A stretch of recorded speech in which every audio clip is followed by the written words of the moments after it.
আসসালামু আলাইকুম। দর্শক, আমি যে প্রতিষ্ঠানে কাজ করি, তো সেই প্রতিষ্ঠানে আমি আসলাম। তো আমার একটা ম্যানেজার আছে, যে ম্যানেজার মানে যে ভাটাটা পরিচালনা করে আর কি। আসসালামু আলাইকুম। ওয়ালাইকুম আসসালাম। খালু, আপনি যে এই জায়গাটায় বসে আছেন, কি লিখছেন এটা? এটা আমি আসলে সারাদিনের যে পাকা ইট বেরোলো, এটার আমার কাছে একটা খসড়া ছিল, খাতা। এ খাতা আমি এন্ট্রি করি কার গাড়িতে কয় নম্বর ইট, কতগুলো ইট যাচ্ছে। এখন আমি এখানে আসছি বিকালের দিকে। ম্যানেজার একটা গেট পাস করে। এই ম্যানেজারের গেট পাসের সাথে আমার এ খাতার মিল আছে কিনা, ত্রুটি বিস্তৃত আছে কিনা, এটা ধরার জন্যে আসলে এ খাতাটা রিপেয়ারিং করে লিখতে হচ্ছে যে এটা সঠিক আছে কিনা, আমারটা ওনারটা সঠিক আছে কিনা। এই জন্য এটা আমি ডেলিভারিটা আমার নতুন করে পাকা করে লিখছি। এটা বলছে কি যে আপনি যে দায়িত্বে আছেন, জি দায়িত্ব থাকতে হলে কিন্তু একটা চেয়ারের প্রয়োজন আছে। জি স্যার। তো এই চেয়ারটা কি ভয়ঙ্কর কি ভালো, আমি এই বিষয়টা জানতে চাচ্ছি। এই চেয়ারটা আসলে আমার কাছে স্বাভাবিকই মনে হয়, ভয়ঙ্কর বলতে কিছু আমি মনে করিনি। স্বাভাবিক এটা ভয়ঙ্কর বলতে মনে করেন না, কিন্তু এই চেয়ারে বসে কারোর সাথে দুর্ব্যবহার করা হয়, কারোর সাথে ভালো ব্যবহার করা হয়। আসলে ভাটার জগৎ তো একটু শাসনে না রাখলে সব কিছু এলোমেলো হয়ে যায়। আসলে অনেক শাসনের প্রয়োজন আছে, অনেক ভালোবাসারও প্রয়োজন আছে। অনেক সময় আসলে শক্তভাবে কথা বলতে হয়, অনেক সময় ফাইজলামূলকভাবে হাজির আছে কথা নয় বলতে হয়।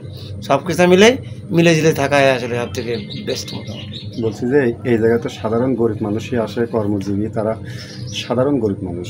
সেই সাধারণ গরিব মানুষ যেমন সন্তান বাপ মা কাছে টানে এবং দূরে ঠেলে, তো সেরকম করা উচিত না শুধু শাসনে পরে রাখা উচিত? না না, আপনি যে কথা সঠিক আছে। এখানে আমরা যারা মাথায় আছি বা কর্তৃপক্ষ আছে, আমাদের নিচের শ্রেণী যারা আছে, এরা হয়তো ভুল টুটি করতে পারে,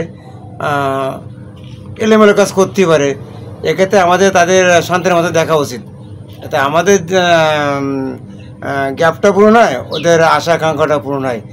সামান্যভাবে আমাদের সেইভাবে তার সাথে চলাফেরা, ওটা বাসা কথাবার্তার বলা, এটা সব থেকে শ্রেষ্ঠ।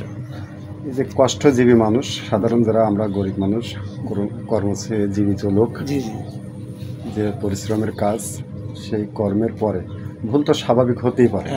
এতে কি শত্রুতা মনে করবেন নাকি আপন মনে করবেন? না না, আসলে আমি অ্যাকচুয়ালি বলতে 12 বছর আছি এখানে। যদি আমি সকালবেলা কাউকে কাজ করি ভুল বোঝাবুঝিতে, তা আমার দুপুরে পরে মনে থাকে না আসলে। আর পরের দিন তো মানে প্রশ্নে ওঠে না, এটা মনে থাকে কিনা। এমনি আবার যাতায়াত স্বাভাবিক পর্যায়ে চলে আসতে অটোমেটিক হয়ে যায়। এটা একটা ভালোবাসা হৃদ্যতা তৈরি হয় আর কি।